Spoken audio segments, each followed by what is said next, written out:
रोमियों के नाम पौलुस प्रेरित की पत्री 11वां अध्याय। इसलिए मैं कहता हूं, क्या परमेश्वर ने अपनी प्रजा को त्याग दिया? कदापि नहीं। मैं भी तो इस्राएली हूं, इब्राहिम के वंश और बिन्यामीन के गोत्र में से हूं। परमेश्वर ने अपनी उस प्रजा को नहीं त्यागा जिसे उसने पहले ही से जाना। क्या तुम नहीं जानते कि पवित्र शास्त्र एलिय्याह की कथा में क्या कहता है कि वह इस्राएल के विरोध में परमेश्वर से विनती करता है कि हे प्रभु, उन्होंने तेरे भविष्यद्वक्ताओं को घात किया और तेरी वेदियों को ढा दिया है, और मैं ही अकेला बच रहा हूं, और वे मेरे प्राण के भी खोजी हैं। परंतु परमेश्वर से उसे क्या उत्तर मिला कि मैंने अपने लिए 7,000 पुरुषों को रख छोड़ा है, जिन्होंने बाल के आगे घुटने नहीं टेके हैं। सो इसी रीति से इस समय भी अनुग्रह से चुने हुए कितने लोग बाकी हैं। यदि यह अनुग्रह से हुआ है तो फिर कर्मों से नहीं, नहीं तो अनुग्रह फिर अनुग्रह नहीं रहा। सो परिणाम क्या हुआ? यह कि इस्राएली जिसकी खोज में हैं वह उनको नहीं मिला, परंतु चुने हुओं को मिला, और शेष लोग कठोर किए गए हैं। जैसा लिखा है कि परमेश्वर ने उन्हें आज के दिन तक भारी नींद में डाल रखा है, और ऐसी आंखें दी जो न देखें, और ऐसे कान जो न सुने।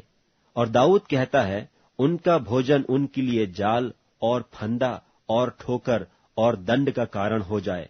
उनकी आंखों पर अंधेरा छा जाए ताकि न देखें, और तू सदा उनकी पीठ को झुकाए रख। सो मैं कहता हूं, क्या उन्होंने इसलिए ठोकर खाई कि गिर पड़े? कदापि नहीं, परंतु उनके गिरने के कारण अन्य जातियों को उद्धार मिला कि उन्हें जलन हो। सो यदि उनका गिरना जगत के लिए धन और उनकी घटी अन्य जातियों के लिए संपत्ति का कारण हुआ, तो उनकी भरपूरी से कितना न होगा। मैं तुम अन्य जातियों से यह बातें कहता हूं, जबकि मैं अन्य जातियों के लिए प्रेरित हूं, तो मैं अपनी सेवा की बड़ाई करता हूं, ताकि किसी रीति से मैं अपने कुटुंबियों से जलन करवाकर उनमें से कई एक का उद्धार कराऊं। क्योंकि जबकि उनका त्याग दिया जाना जगत के मिलाप का कारण हुआ, तो क्या उनका ग्रहण किया जाना मरे हुओं में से जी उठने के बराबर न होगा? जब भेंट का पहला पेड़ा पवित्र ठहरा, तो पूरा गुंधा हुआ आटा भी पवित्र है, और जब जड़ पवित्र ठहरी, तो डालियां भी ऐसी ही हैं। और यदि कई एक डाली तोड़ दी गई, और तू जंगली जलपाई होकर उनमें साटा गया, और जलपाई की जड़ की चिकनाई का भागी हुआ है, तो डालियों पर घमंड न करना। और यदि तू घमंड करे, तो जान रख कि तू जड़ को नहीं, परंतु जड़ तुझे संभालती है। फिर तू कहेगा, डालियां इसलिए तोड़ी गईं कि मैं साटा जाऊं। भला वे तो अविश्वास के कारण तोड़ी गईं, परंतु तू विश्वास से बना रहता है।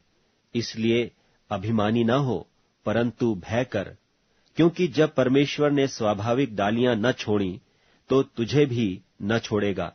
इसलिए परमेश्वर की कृपा और कड़ाई को देख। जो गिर गए उन पर कड़ाई, परंतु तुझ पर कृपा, यदि तू उसमें बना रहे, नहीं तो तू भी काट डाला जाएगा। और वे भी यदि अविश्वास में न रहें, तो साटे जाएंगे, क्योंकि परमेश्वर उन्हें फिर साट सकता है। क्योंकि यदि तू उस जलपाई से जो स्वभाव से जंगली है काटा गया, और स्वभाव के विरुद्ध अच्छी जलपाई में साटा गया, तो ये जो स्वाभाविक डालियां हैं अपने ही जलपाई में साटे क्यों न जाएंगे? हे भाइयों, कहीं ऐसा ना हो कि तुम अपने आप को बुद्धिमान समझ लो। इसलिए मैं नहीं चाहता कि तुम इस भेद से अनजान रहो कि जब तक अन्य जातियां पूरी रीति से प्रवेश न कर लें, तब तक इस्राएल का एक भाग ऐसा ही कठोर रहेगा, और इस रीति से सारा इस्राएल उद्धार पाएगा। जैसा लिखा है कि छुड़ाने वाला सिय्योन से आएगा और अभक्ति को याकूब से दूर करेगा, और उनके साथ मेरी यही वाचा होगी, जबकि मैं उनके पापों को दूर कर दूंगा। वे सुसमाचार के भाव से तो तुम्हारे बैरी हैं, परंतु चुन लिए जाने के भाव से बाप दादों के प्यारे हैं, क्योंकि परमेश्वर अपने वरदानों से और बुलाहट से कभी पीछे नहीं हटता। क्योंकि जैसे तुमने पहले परमेश्वर की आज्ञा न मानी, परंतु अभी उनके आज्ञा न मानने से तुम पर दया हुई, वैसे ही उन्होंने भी अब आज्ञा न मानी कि तुम पर जो दया होती है, इससे उन पर भी दया हो। क्योंकि परमेश्वर ने सबको आज्ञा न मानने के कारण बंद कर रखा, ताकि वह सब पर दया करे। आहा, परमेश्वर का धन और बुद्धि और ज्ञान क्या ही गंभीर है! उसके विचार कैसे अथाह और उसके मार्ग कैसे अगम हैं! प्रभु की बुद्धि को किसने जाना, या उसका मंत्री कौन हुआ, या किसने पहले उसे कुछ दिया है जिसका बदला उसे दिया जाए? क्योंकि उसकी ओर से और उसी के द्वारा और उसी के लिए सब कुछ है, उसकी महिमा युगानुयुग होती रहे। आमीन। रोमियों के नाम पौलुस प्रेरित की पत्री 12वां अध्याय। इसलिए हे भाइयों, मैं तुमसे परमेश्वर की दया स्मरण दिलाकर विनती करता हूं कि अपने शरीरों को जीवित और पवित्र और परमेश्वर को भावता हुआ बलिदान करके चढ़ाओ, यही तुम्हारी आत्मिक सेवा है। और इस संसार के सदृश्य न बनो, परंतु तुम्हारी बुद्धि के नए हो जाने से तुम्हारा चाल चलन भी बदलता जाए, जिससे तुम परमेश्वर की भली और भावती और सिद्ध इच्छा अनुभव से मालूम करते रहो। क्योंकि मैं उस अनुग्रह के कारण जो मुझको मिला है, तुम में से हर एक से कहता हूं कि जैसा समझना चाहिए उससे बढ़कर कोई भी अपने आप को न समझे, पर जैसा परमेश्वर ने हर एक को परिमाण के अनुसार बांट दिया है, वैसा ही सुबुद्धि के साथ अपने को समझे। क्योंकि जैसे हमारी एक देह में बहुत से अंग हैं और सब अंगों का एक ही सा काम नहीं, वैसा ही हम जो बहुत हैं मसीह में एक देह होकर आपस में एक दूसरे के अंग हैं। और जबकि उस अनुग्रह के अनुसार जो हमें दिया गया है, हमें भिन्न भिन्न वरदान मिले हैं, तो जिसको भविष्यवाणी का दान मिला हो, वह विश्वास के परिमाण के अनुसार भविष्यवाणी करे। यदि सेवा का दान मिला हो तो सेवा में लगा रहे, यदि कोई सिखाने वाला हो तो सिखाने में लगा रहे, जो उपदेशक हो वह उपदेश देने में लगा रहे। दान देने वाला उदारता से दे, जो अगुवाई करे वह उत्साह से करे, जो दया करे वह हर्ष से करे। प्रेम निष्कपट हो, बुराई से घृणा करो, भलाई में लगे रहो। भाईचारे के प्रेम से एक दूसरे पर मया रखो, परस्पर आदर करने में एक दूसरे से बढ़ चलो। प्रयत्न करने में आलसी न हो, आत्मिक उन्माद में भरे रहो, प्रभु की सेवा करते रहो। आशा में आनंदित रहो, क्लेश में स्थिर रहो, प्रार्थना में नित्य लगे रहो। पवित्र लोगों को जो कुछ अवश्य हो उसमें उनकी सहायता करो, पहुनाई करने में लगे रहो। अपने सताने वालों को आशीष दो, श्राप न दो। आनंद करने वालों के साथ आनंद करो और रोने वालों के साथ रो।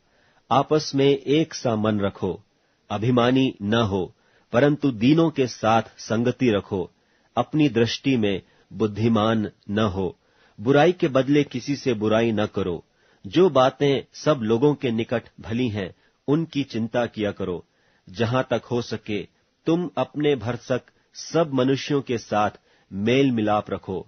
हे प्रियो, अपना पलटा न लेना, परंतु क्रोध को अवसर दो, क्योंकि लिखा है, पलटा लेना मेरा काम है, प्रभु कहता है, मैं ही बदला दूंगा। परंतु यदि तेरा बैरी भूखा हो तो उसे खाना खिला, यदि प्यासा हो तो उसे पानी पिला, क्योंकि ऐसा करने से तू उसके सिर पर आग के अंगारों का ढेर लगाएगा। बुराई से न हारो, परंतु भलाई से बुराई को जीत लो। रोमियों के नाम पौलुस प्रेरित की पत्री 13वां अध्याय। हर एक व्यक्ति प्रधान अधिकारियों के अधीन रहे, क्योंकि कोई अधिकार ऐसा नहीं जो परमेश्वर की ओर से न हो, और जो अधिकार हैं वे परमेश्वर के ठहराए हुए हैं। इससे जो कोई अधिकार का विरोध करता है वह परमेश्वर की विधि का सामना करता है, और सामना करने वाले दंड पाएंगे। क्योंकि हाकिम अच्छे काम के नहीं परंतु बुरे काम के लिए डर का कारण है।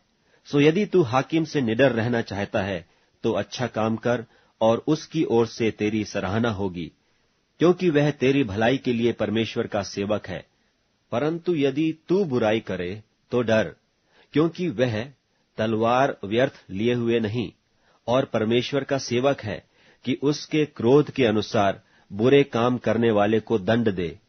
इसलिए अधीन रहना न केवल उस क्रोध से परंतु डर से अवश्य है, वरन विवेक भी यही गवाही देता है।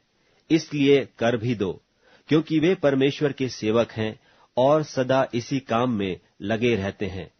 इसलिए हर एक का हक चुकाया करो।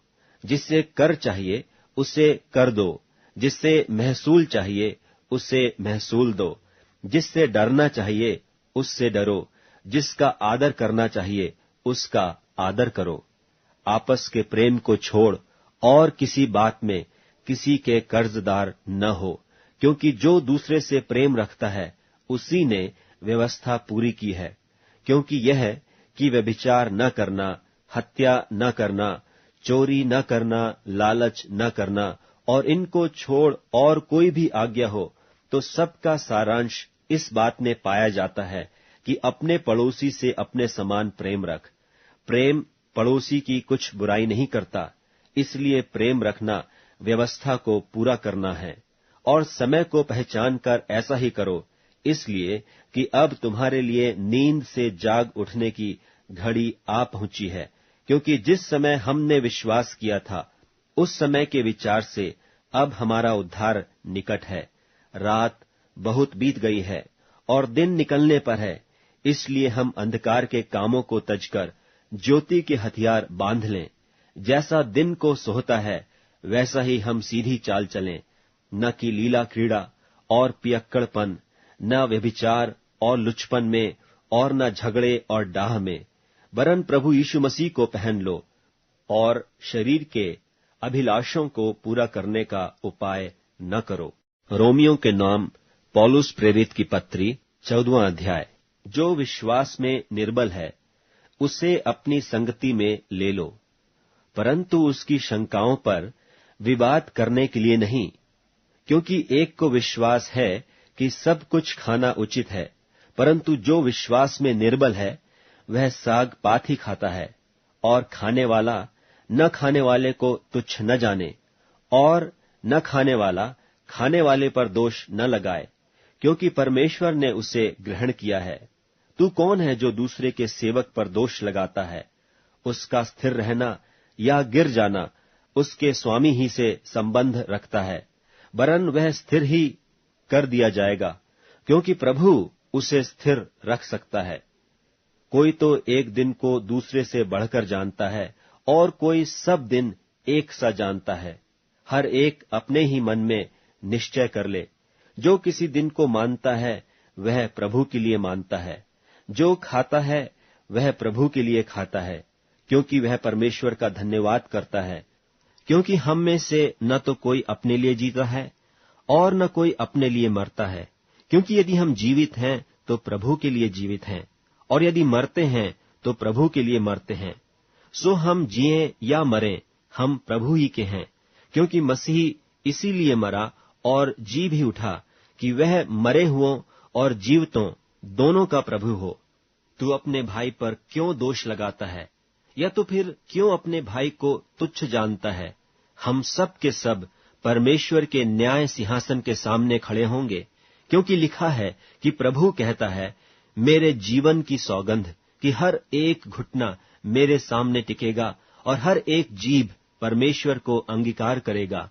सो हम में से हर एक परमेश्वर को अपना अपना लेखा देगा। सो आगे को हम एक दूसरे पर दोष न लगाएं, पर तुम यही ठान लो कि कोई अपने भाई के सामने ठेस या ठोकर खाने का कारण न रखे।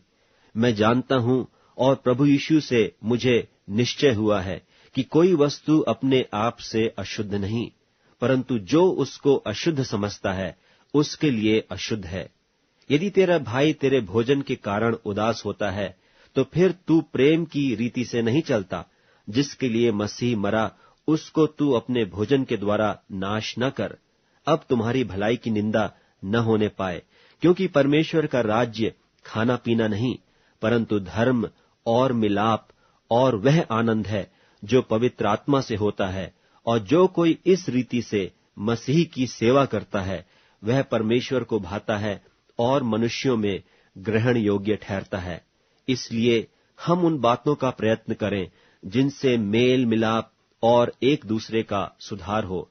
भोजन के लिए परमेश्वर का काम न बिगाड़। सब कुछ शुद्ध तो है, परंतु उस मनुष्य के लिए बुरा है जिसको उसके भोजन करने से ठोकर लगती है। भला तो यह है कि तू न मांस खाए और न दाखरस पिए, न और कुछ ऐसा करे जिससे तेरा भाई ठोकर खाए। तेरा जो विश्वास हो उससे परमेश्वर के सामने अपने ही मन में रख।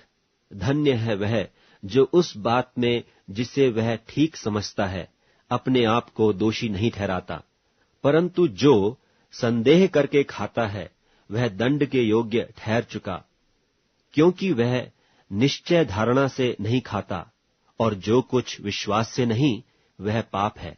रोमियों के नाम पौलुस प्रेरित की पत्री 15वां अध्याय। निदान हम बलवानों को चाहिए कि निर्बलों की निर्बलताओं को सहें, न कि अपने आप को प्रसन्न करें। हम में से हर एक अपने पड़ोसी को उसकी भलाई के लिए सुधारने के निमित्त प्रसन्न करे, क्योंकि मसीह ने अपने आप को प्रसन्न नहीं किया, पर जैसा लिखा है कि तेरे निंदकों की निंदा मुझ पर आ पड़ी। जितनी बातें पहले से लिखी गईं वे हमारी ही शिक्षा के लिए लिखी गई हैं, कि हम धीरज और पवित्र शास्त्र की शांति के द्वारा आशा रखें। और धीरज और शांति का दाता परमेश्वर तुम्हें यह वरदान दे कि मसीह यीशु के अनुसार आपस में एक मन रहो, ताकि तुम एक मन और एक मुंह होकर हमारे प्रभु यीशु मसीह के पिता परमेश्वर की बड़ाई करो। इसलिए जैसा मसीह ने भी परमेश्वर की महिमा के लिए तुम्हें ग्रहण किया है, वैसे ही तुम भी एक दूसरे को ग्रहण करो। मैं कहता हूं कि जो प्रतिज्ञाएं बाप दादों को दी गई थीं, उन्हें दृढ़ करने के लिए मसीह परमेश्वर की सच्चाई का प्रमाण देने के लिए खतना किए हुए लोगों का सेवक बना, और अन्य जाति भी दया के कारण परमेश्वर की बड़ाई करें। जैसा लिखा है कि इसलिए मैं जाति जाति में तेरा धन्यवाद करूंगा और तेरे नाम के भजन गाऊंगा। फिर कहा है, हे जाति जाति के सब लोगों, उसकी प्रजा के साथ आनंद करो। और फिर हे जाति जाति के सब लोगों, प्रभु की स्तुति करो। और हे राज्य राज्य के सब लोगों, उसे सराहो। और फिर यशायाह कहता है कि यिशै की एक जड़ प्रकट होगी और अन्य जातियों का हाकिम होने के लिए एक उठेगा, उस पर अन्य जातियां आशा रखेंगी। सो परमेश्वर जो आशा का दाता है, तुम्हें विश्वास करने में सब प्रकार के आनंद और शांति से परिपूर्ण करे, कि पवित्र आत्मा की सामर्थ्य से तुम्हारी आशा बढ़ती जाए। हे मेरे भाइयों, मैं आप भी तुम्हारे विषय में निश्चय जानता हूं कि तुम भी आप ही भलाई से भरे और ईश्वरीय ज्ञान से भरपूर हो और एक दूसरे को चिता सकते हो। तो भी मैंने कहीं कहीं याद दिलाने के लिए तुम्हें जो बहुत हियाव करके लिखा, यह उस अनुग्रह के कारण हुआ जो परमेश्वर ने मुझे दिया है, कि मैं अन्य जातियों के लिए मसीह यीशु का सेवक होकर परमेश्वर के सुसमाचार की सेवा याजक की नाई करूं, जिससे अन्य जातियों का मानो चढ़ाया जाना पवित्र आत्मा से पवित्र बनकर ग्रहण किया जाए। सो उन बातों के विषय में जो परमेश्वर से संबंध रखती हैं, मैं मसीह यीशु में बड़ाई कर सकता हूं, क्योंकि उन बातों को छोड़ मुझे और किसी बात के विषय में कहने का हियाव नहीं, जो मसीह ने अन्य जातियों की अधीनता के लिए वचन और कर्म और चिन्हों और अद्भुत कामों की सामर्थ्य से और पवित्र आत्मा की सामर्थ्य से मेरे ही द्वारा किए। यहां तक कि मैंने यरूशलेम से लेकर चारों ओर इल्लुरिकुम तक मसीह के सुसमाचार का पूरा पूरा प्रचार किया। पर मेरे मन की उमंग यह है कि जहां जहां मसीह का नाम नहीं लिया गया, वहीं सुसमाचार सुनाऊं। ऐसा न हो कि दूसरे की नेव पर घर बनाऊं, परंतु जैसा लिखा है वैसा ही हो, कि जिन्हें उसका सुसमाचार नहीं पहुंचा वे ही देखेंगे, और जिन्होंने नहीं सुना वे ही समझेंगे। इसीलिए मैं तुम्हारे पास आने से बार बार रुका रहा, परंतु अब मुझे इन देशों में और जगह नहीं रही, और बहुत वर्षों से मुझे तुम्हारे पास आने की लालसा है। इसलिए जब इस्पानिया को जाऊंगा तो तुम्हारे पास होता हुआ जाऊंगा, क्योंकि मुझे आशा है कि उस यात्रा में तुम से भेंट करूं, और जब तुम्हारी संगति से मेरा जी कुछ भर जाए तो तुम मुझे कुछ दूर आगे पहुंचा दो। परंतु अभी तो पवित्र लोगों की सेवा करने के लिए यरूशलेम को जाता हूं, क्योंकि मकिदुनिया और अखिया के लोगों को यह अच्छा लगा कि यरूशलेम के पवित्र लोगों के कंगालों के लिए कुछ चंदा करें। अच्छा तो लगा, परंतु वे उनके कर्जदार भी हैं, क्योंकि यदि अन्य जाति उनकी आत्मिक बातों में भागी हुए तो उन्हें भी उचित है कि शारीरिक बातों में उनकी सेवा करें। सो मैं यह काम पूरा करके और उनको यह चंदा सौंपकर तुम्हारे पास होता हुआ इस्पानिया को जाऊंगा, और मैं जानता हूं कि जब मैं तुम्हारे पास आऊंगा तो मसीह की पूरी आशीष के साथ आऊंगा। और हे भाइयों, मैं यीशु मसीह का, जो हमारा प्रभु है, और पवित्र आत्मा के प्रेम का स्मरण दिलाकर तुमसे विनती करता हूं कि मेरे लिए परमेश्वर से प्रार्थना करने में मेरे साथ मिलकर लौलीन रहो, कि मैं यहूदिया के अविश्वासियों से बचा रहूं, और मेरी वह सेवा जो यरूशलेम के लिए है पवित्र लोगों को भाए, और मैं परमेश्वर की इच्छा से तुम्हारे पास आनंद के साथ आकर तुम्हारे साथ विश्राम पाऊं। शांति का परमेश्वर तुम सबके साथ रहे। आमीन। रोमियों के नाम पौलुस प्रेरित की पत्री 16वां अध्याय। मैं तुमसे फीबे की, जो हमारी बहन और किंख्रिया की कलीसिया की सेविका है, विनती करता हूं कि तुम जैसा कि पवित्र लोगों को चाहिए उसे प्रभु में ग्रहण करो, और जिस किसी बात में उसको तुमसे प्रयोजन हो उसकी सहायता करो, क्योंकि वह भी बहुतों की वरन मेरी भी उपकारिणी हुई है। प्रिस्का और अक्विला को, जो यीशु में मेरे सहकर्मी हैं, नमस्कार। उन्होंने मेरे प्राण के लिए अपना ही सिर दे रखा था, और केवल मैं ही नहीं वरन अन्य जातियों की सारी कलीसियाएं भी उनका धन्यवाद करती हैं, और उस कलीसिया को भी नमस्कार जो उनके घर में है। मेरे प्रिय इपैनितुस को, जो मसीह के लिए आसिया का पहला फल है, नमस्कार। मरियम को, जिसने तुम्हारे लिए बहुत परिश्रम किया, नमस्कार। अंद्रुनिकुस और यूनियास को, जो मेरे कुटुंबी हैं और मेरे साथ कैद हुए थे और प्रेरितों में नामी हैं और मुझसे पहले मसीह में हुए थे, नमस्कार। अम्प्लियातुस को, जो प्रभु में मेरा प्रिय है, नमस्कार। उर्बानुस को, जो मसीह में हमारा सहकर्मी है, और मेरे प्रिय इस्तखुस को नमस्कार। अपिल्लेस को, जो मसीह में खरा निकला, नमस्कार। अरिस्तुबुलुस के घराने को नमस्कार। मेरे कुटुंबी हेरोदियोन को नमस्कार। नरकिस्सुस के घराने के जो लोग प्रभु में हैं, उनको नमस्कार। त्रुफैना और त्रुफोसा को, जो प्रभु में परिश्रम करती हैं, नमस्कार। प्रिया पिरसिस को, जिसने प्रभु में बहुत परिश्रम किया, नमस्कार। रूफुस को, जो प्रभु में चुना हुआ है, और उसकी माता जो मेरी भी है, दोनों को नमस्कार। असुक्रितुस और फिलगोन और हिमस और पत्रुबास और हिमांस और उनके साथ के भाइयों को नमस्कार। फिलुलुगुस और यूलिया और नेरियुस और उसकी बहन और उलुम्पास और उनके साथ के सब पवित्र लोगों को नमस्कार। आपस में पवित्र चुंबन से नमस्कार करो। तुमको मसीह की सारी कलीसियाओं की ओर से नमस्कार। अब हे भाइयों, मैं तुमसे विनती करता हूं कि जो लोग उस शिक्षा के विपरीत जो तुमने पाई है, फूट पड़ने और ठोकर खाने के कारण होते हैं, उन्हें ताड़ लिया करो और उनसे दूर रहो, क्योंकि ऐसे लोग हमारे प्रभु मसीह की नहीं परंतु अपने पेट की सेवा करते हैं और चिकनी चुपड़ी बातों से सीधे सादे मन के लोगों को बहका देते हैं। तुम्हारे आज्ञा मानने की चर्चा सब लोगों में फैल गई है, इसलिए मैं तुम्हारे विषय में आनंद करता हूं। परंतु मैं यह चाहता हूं कि तुम भलाई के लिए बुद्धिमान परंतु बुराई के लिए भोले बने रहो। शांति का परमेश्वर शैतान को तुम्हारे पांव से शीघ्र कुचलवा देगा। हमारे प्रभु यीशु मसीह का अनुग्रह तुम पर होता रहे। तिमुथियुस मेरे सहकर्मी का और लूकियुस और यासोन और सोसी पत्रुस मेरे कुटुंबियों का तुमको नमस्कार। मुझ पत्री के लिखने वाले तिरतियुस का प्रभु में तुमको नमस्कार। गयुस का जो मेरी और कलीसिया का पाहुनाई करने वाला है, उसका तुम्हें नमस्कार। इरास्तुस जो नगर का भंडारी है, और भाई क्वारतुस का तुमको नमस्कार।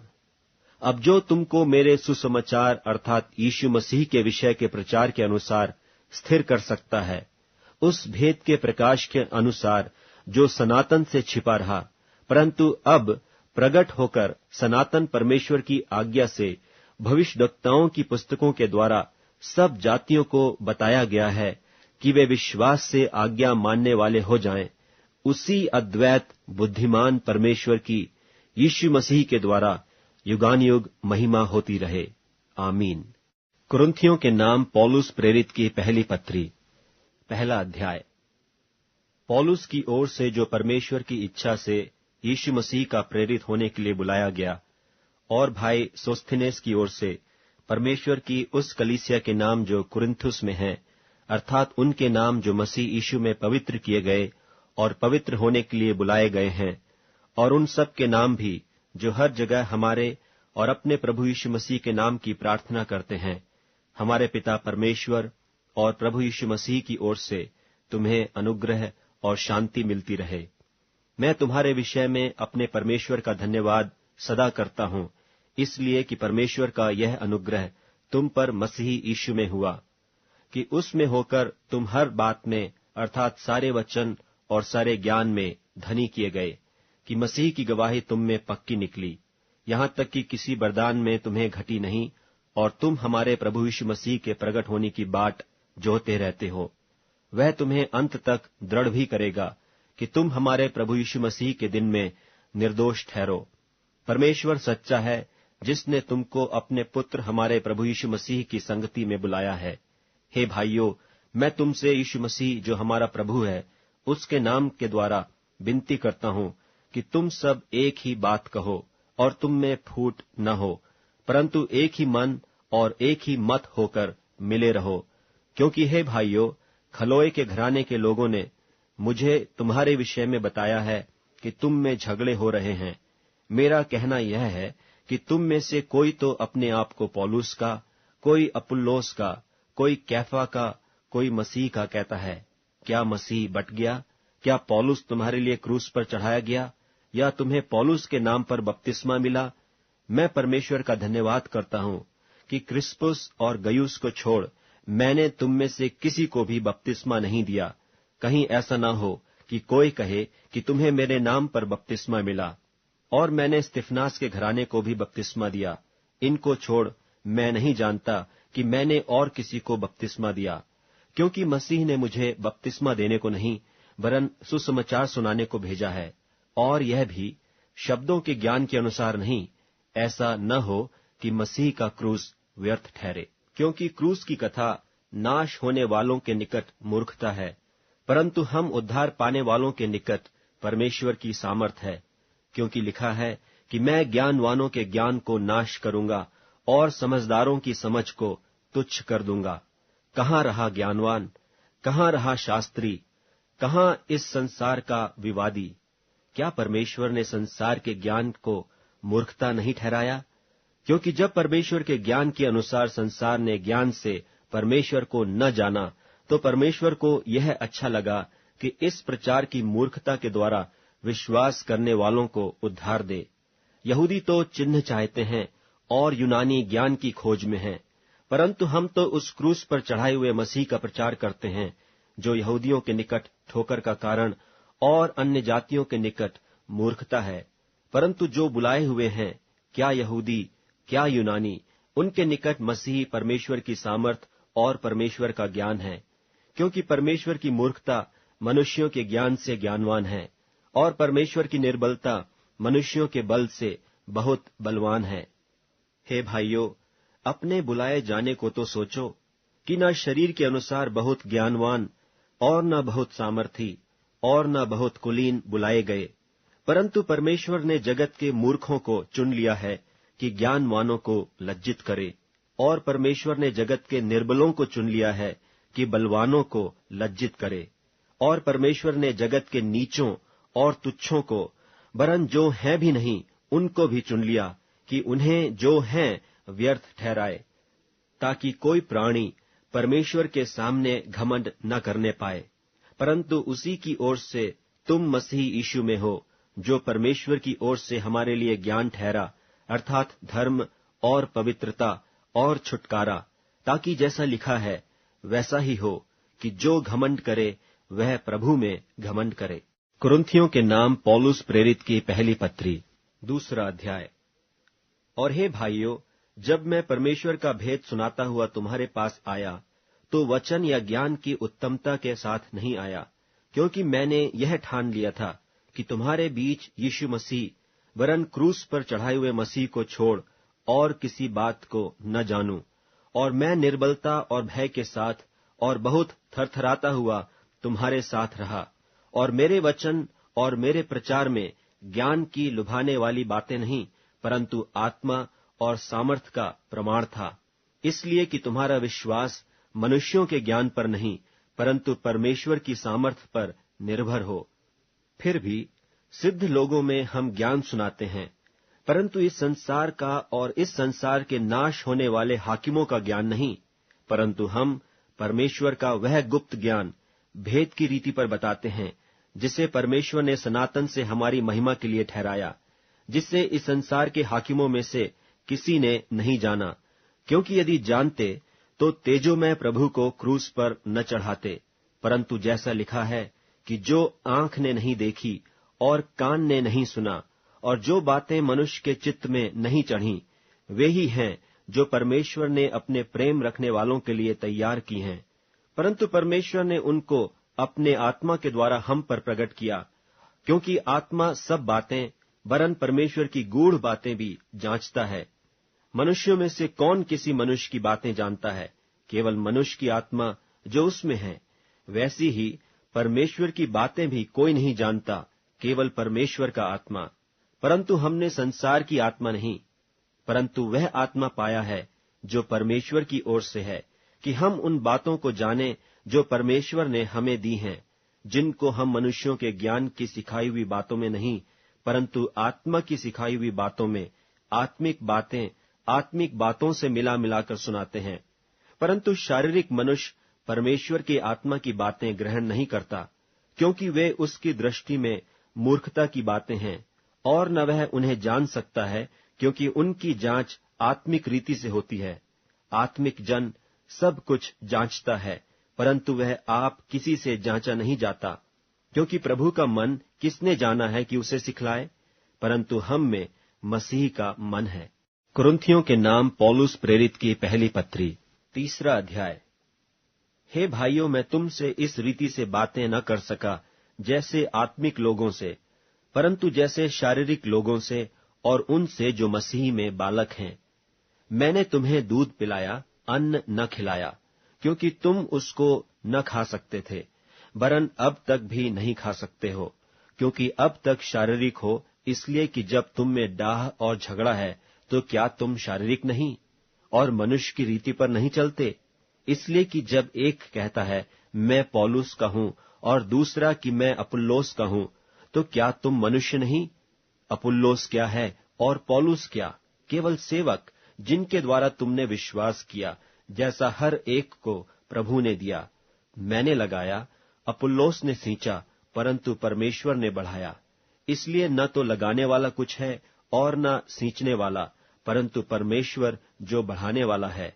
लगाने वाला और सींचने वाला दोनों एक हैं, परंतु हर एक व्यक्ति अपने ही परिश्रम के अनुसार अपनी ही मजदूरी पाएगा, क्योंकि हम परमेश्वर के सहकर्मी हैं।